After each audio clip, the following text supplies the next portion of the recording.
I started when I was 12 at my new school, Clifton College. When I joined, I actually just got told, mandatory, you have to play hockey, and I was a bit like, what is hockey? I was a footballer, I did athletics. Hockey was not even on my radar, I didn't know anybody that played hockey. And I got told to play it in my first game session, and I was terrible, honestly, awful.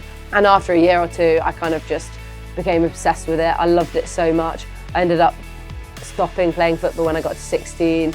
And then when I got to 18, it was kind of a big decision for me between hockey and athletics. They were like my two massive passions, and I ended up playing hockey and kind of never looked back.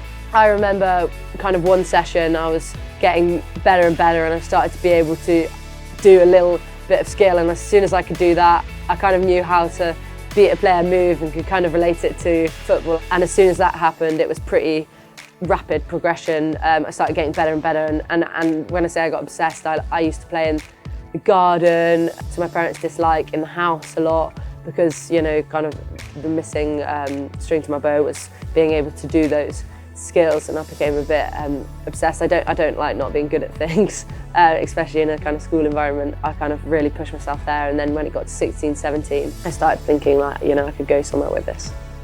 I was actually not expecting to be put onto the national team when I was younger. I remember I was at school, I was actually in a lesson, I was in like my first period at school, and I got a text from a friend saying, oh my God, have you seen the teams out?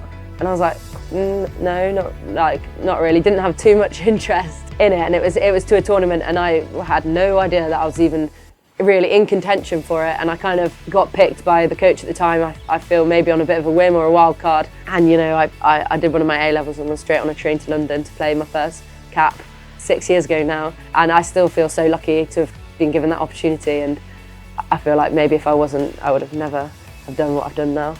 I want GB to be a team that kind of people think they're a team to be reckoned with, a top team in the world, and we've been there, and it fluctuates a lot, and it's been a bit of a roller coaster.